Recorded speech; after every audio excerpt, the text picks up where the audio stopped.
ẹ gbọ́ ṣé lóòótọ́ ni pé Muyideen ló ń bẹ Àgbàlá Gabriel lẹ́yìn ẹ̀yin èèyàn ṣé lóòótọ́ ni pé Muyideen ti lọ ń dọ̀bálẹ̀ ní kọ̀rọ̀ bẹ pásítọ̀ Àgbàlá Gabriel pẹ̀lú bí ó ṣe bà á lórúkọ jẹ́ tó àti pé gbangba tá a mà ní Muyideen ti parọ́ mọ́ pásítọ̀ Àgbàlá Gabriel tó ń parọ́ oríṣiríṣi mọ́ wọn lọ́tún lọ́sì náà ó lọ ń bẹ̀ ní kọ̀rọ̀ ṣó possible ṣá mi rò pé lè wọ́ọ̀kì ó kí Muyideen máa bẹ Àgbàlá Gabriel ní kọ̀rọ̀ pé kó forí jì òun a lọ ń gbọ́ pé Muyideen bẹ pásítọ̀ Àgbàlá Gabriel ń kọ̀rọ̀ pé kó forí jì òun ẹ̀yin èèyàn ṣé lóòótọ́ ni ṣá kò jẹ́ bẹ́ẹ̀ kò jẹ́ rí bẹ́ẹ̀ Muyideen ò jẹ́ gbọ́dọ̀ lọ máa bẹ pásítọ̀ Àgbàlá Gabriel ń kọ̀rọ̀ lẹ́yìn ìgbà tó ti bàjẹ́ ní gbangba ojú táyé tó ti bàjẹ́ náà ló ní láti wá ti bẹ́ẹ̀ gbangba tó ti bà pásítọ̀ Àgbàlá Gabriel jẹ́ náà ni kó ti wá bẹ́ẹ̀ kì í ṣe kọ̀rọ̀ rárá. Because of àwọn ìdí kan àwọn ọ̀rọ̀ kan tí Muyideen sọ ní gbangba ta tó ti fi parọ́ mọ́ pásítọ̀ Àgbàlá Gabriel tó ti fi bà á lórúkọ jẹ́ lóríṣiríṣi pàápàá ńgbà tó lọ sọ́dọ̀ àwọn àfáà jígínní tí wọ́n convert ẹ̀ tán sí mùsùlùmí àwọn ọ̀rọ̀ tí Muyideen pa ń gbà yẹn Muyideen ní láti jáde láti wá kó gbogbo ẹ̀ jẹ kó tó di pé pásítọ̀ Àgbàlá Gabriel tẹ̀ wá consider wípé bóyá kán gbẹ̀bẹ̀ àbí wọn gbẹ̀bẹ̀ because ẹ̀yin èèyàn mi understand a lọ ń gbọ́ pé Muyideen ló ń bẹ̀bẹ̀ lẹ́yìn ó lọ ń bẹ̀bẹ̀ lẹ́yìn ó lọ ń bẹ pásítọ̀ Àgbàlá Gabriel lẹ́yìn àbí nítorí awuyewuye tá à ń gbọ́ nípa pé bóyá ọlọ́pàá àbí DSS ti lọ gbé Muyideen ṣé yẹn ló jẹ́ kó máa sákìtì kàtà káàkiri láti bẹ pásítọ̀ báyìí ó wá lọ ń bẹ ní kọ̀rọ̀ mistake tún nìyẹn gbangba ta tó ti bà á lórúkọ jẹ́ náà ni kó ti padà wá ti wá bẹ̀bẹ̀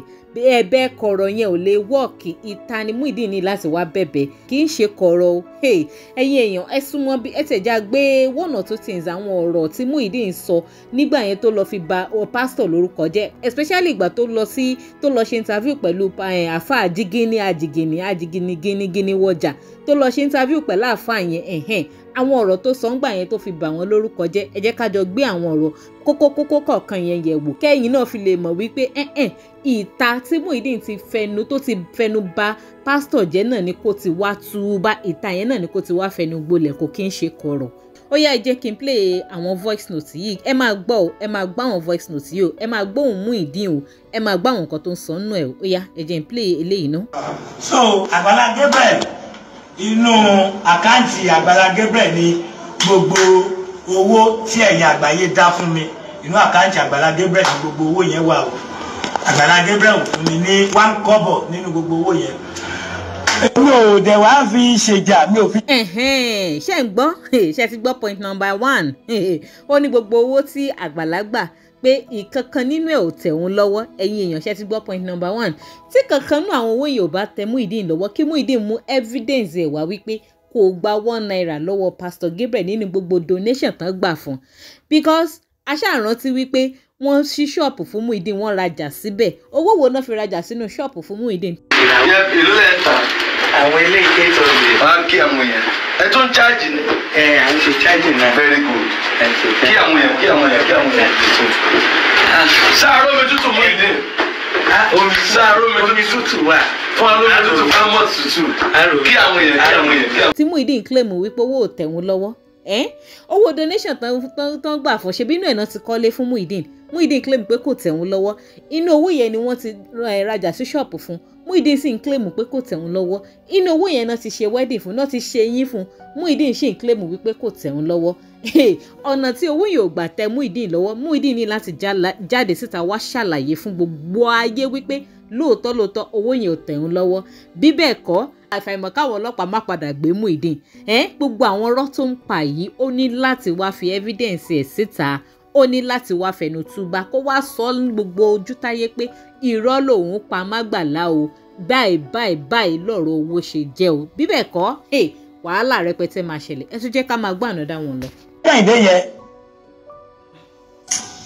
ó ti fẹ́ ṣe físà àti pásítọ̀tì Amẹ́ríkà fún mi ńgbà kan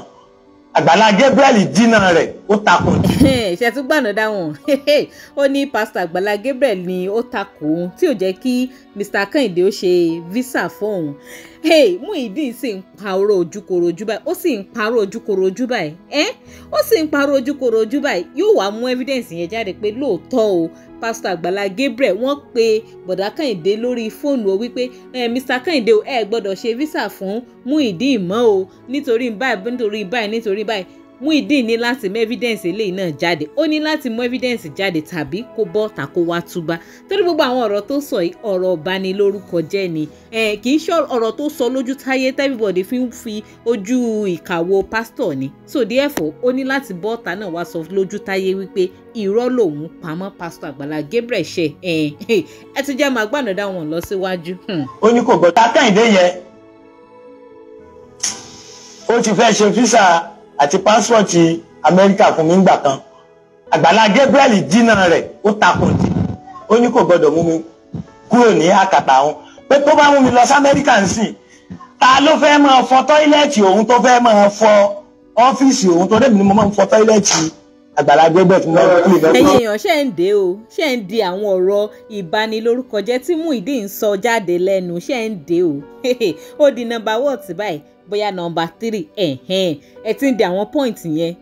ó ní pásítọ̀ sọ pé torí kó mọ̀ bá lè mú kúrò kó mọ̀ bá lè máa fọ tọ́ílẹ̀tì Pastor Agbala Gabriel lọ forever and ever ni wọ́n ṣe sọ wípé kí Mr. Kẹ́hìndé kàn má ṣe visa fóun kí Muyideen evidence ìgbà tí Pastor Agbala Gabriel sọ ọ̀rọ̀ yìí fún Mr. Kẹ́hìndé kó mú jáde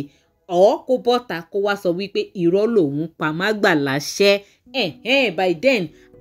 Pastor Agbala Gabriel àtàwọn fans wọn ń gbòòrò wọn ṣe wàá máa consider pé bóyá kán foríjì Muyideen àbí kán má foríjì bí bẹ́ẹ̀ kọ́ ibi tí òfẹ́ náà ni yóò padà já sí ẹ tún já máa gbọ́ lọ. so from there ó kàn fi ìyànnà ọ̀rọ̀ ni Mr. Kẹ́hìndé yẹn òun náà ló tún wá tún donate màálù tàbí ṣe wedding tí nàìjíríà kò fi ṣe wedding màálù tàbí ṣe wedding jọ wedding Mr. Kẹ́hìndé yẹn ló fi màálù yẹn ránṣẹ́ Mr. Kẹ́hìndé yẹn náà ló tún wá lọ mímíkì ló tún lọ ṣe fídíò recording ló tún lọ ṣe audio recording mimic èmi kọ́ ni mo sọ̀rọ̀ o Mr. Kẹ́hìndé yẹn à ń pe àwọn kan máa ń ṣe à ń pe àwọn kan ní mimic kò sí ohun ẹni tí àwọn yẹn ò lè lò àwọn yẹn ni Mr. Kẹ́hìndé lọ bẹ̀ lọ́wọ́ ẹ̀ pé kí wọ́n lo ohùn mi pé wọ́n sọ pé èmi fẹ́ gba 5 million pé kí n lè die down kí n lè fẹnu mi die down kéèsì tó wà láàrin mi àti Agbala Gabriel. ìyẹn ni aláìjì kí ni Mr. Kẹ́hìndé ó ṣe lọ sí báyẹn. ṣe rí i pé tútù bá Muyideen kì í ṣe Pastor Agbala Gabriel nìkan gan kọ́ ni ó bẹ̀ yóò bẹ̀ Mr. Kẹ́hìndé náà ní gbangba àta pé kán má bínú ọjọ́ gbogbo àwọn ọ̀rọ̀ tó ń pa káàkiri àwọn ọ̀rọ̀ tí ò lè bò lẹ́sẹ̀ tó ń pa kiri ó ní láti wá fẹnu tú báyìí ẹ mọ ẹja tún máa gbá another point lọ point pọ̀ rẹpẹtẹ o àwọn ọ̀rọ̀ tí Muyideen sọ tó fi bà pásítọ̀ lórúkọ jẹ́ wọ́n pọ̀ rẹpẹtẹ o mo kàn mú àwọn díẹ̀díẹ̀ wá fún gbogbo wa ni o ká lè mọ gbogbo ibi tí Muyideen ti bà pásítọ̀ lórúkọ jẹ́ dé pé ó pọ̀ gidi gan ju pé kó wá máa sọ wípé òun bẹ Pastor Agbala Gabriel ń kọ̀rọ̀ lọ kì í ṣe kọ̀rọ̀ ló yẹ kó ti bẹ pásítọ̀ gbangba àtàtọ́ ti fẹnu bà wọ́n jẹ́ náà ni kó ti wá túbá ẹja tún gbà another point lọ. ẹ̀sìn wo mo wá ń padà ṣe báyìí pé ṣé mo sì tún lọ church mo lè mi ò lọ church mọ́ o. ọkàn mi tiẹ̀ ti yọ kúrò ní ẹ̀sìn kìrìsìtẹ́nì. mo ní mẹ́wàá nígbà tí odidi pásítọ̀ tó bá lùyàn ní odidi adúrú jìbìtì bẹ́yẹn. ẹ̀yin èèyàn ṣe ti gbọ́ pabambarì ẹ̀sùn tí Muyideen fi kan pásítọ̀ ṣe gbọ́ pabambarì ẹ̀sùn tó fi kan pásítọ̀ pé wọ́n lu òun ní jìbìtì Muyideen ní láti jáde síta ṣe kó wá fẹnu túbá ní gbangba pé àbí kó yá mú evidence ẹ̀ jáde pé lóòótọ́ òní pé Pastor Agbala Gabriel lù òun ní jìbìtì mi ìmọ̀rù jìbìtì tán lu Muyideen o mi mọ̀ tán gbà lọ́wọ́ rẹ̀ tó fi sọ wípé wọ́n lù òun ní jìbìtì o irú jìbìtì wo ni wọ́n lu Muyideen ní láti wá prove ẹ̀ fún gbogbo àwọn fans Pastor Agbala Gabriel ìgbà yẹn la tó lè máa gbà pé bóyá ó ń bẹ̀bẹ̀ àbí kò bẹ̀bẹ̀ ṣé ń gbàdúrú ẹ̀sùn tó kàálẹ̀ sí Àgbàlá Gabriel lẹ́sẹ̀ ṣáwá lè sọ pé torí pé pásítọ̀ jẹ́yàn Ọlọ́run ṣàlẹ̀ torí pé wọ́n jẹ́yàn Ọlọ́run wọ́n jẹ́ pásítọ̀ káàsì kí Muyideen sì máa kó máa bà wọ́n lórúkọ jẹ́ bí ilé kó tún wà lọ́ máa bẹ̀ wọ́n kọ̀rọ̀ kó lọ́ máa daṣọ bò wọ́n kọ̀rọ̀ ó túyàn sí òwò ní gbangba ta ó wà lọ́ ń daṣọ bò ní kọ̀rọ̀ ṣó yẹ kó rí bẹ́ẹ̀ ṣó yẹ kó rí bẹ́ẹ̀ ẹ̀bẹ̀ Muyideen ní kọ̀rọ̀ kò lè wọ́ọ̀kì àfi kí Muyideen bọ́sà kó wá fẹnu gbolẹ̀ ní gbangba kó wá bẹ̀bẹ̀ yẹn ní gbangba kó sì wá tọrọ ìdáríjì ẹ̀ṣẹ̀ ní gbangba kó sì wá túbá kó wá jẹ́wọ́ ẹ̀ṣẹ̀ pé lóòótọ́ òun parọ́ gbogbo àwọn kinní wọ̀nyẹn mọ́ pásítọ̀ ni gbogbo àwọn irọ́ tó pa wọn pásítọ̀ yẹn ó ti pọ̀jù náà ọ̀rọ̀ pé Muyideen ló ń bẹ pásítọ̀ ní kọ̀rọ̀ ṣó yẹ kí Muyideen ló máa bẹ pásítọ̀ ní kọ̀rọ̀ ṣó yẹ kí pásítọ̀ Àgbàlá Gabriel gan gba ẹ̀bẹ̀ Muyideen ní kọ̀rọ̀ ẹ máa bá mi fò opinion ti yín nípa ìsí comment and ẹ má gbàgbé láti máa bá mi follow DigiNaija online TV lórí ayélujára Facebook link tó máa gbé yín débẹ̀ wà ní abẹ́ fídíò yìí from there ẹ máa gbádùn àwọn ètò wa lọ́lọ́kan òjọ̀kan tí n bá ṣe tún gbé wá fún yín ní gbígbóná ní yàjó gbogbo bó bá jẹ́ ṣe ń lọ lórí ọ̀rọ̀ Muyideen ẹ jẹ́rìí wípé màá tún máa gbé wá fún ẹ̀yin èèyàn wa títí dìgbà míì ire o.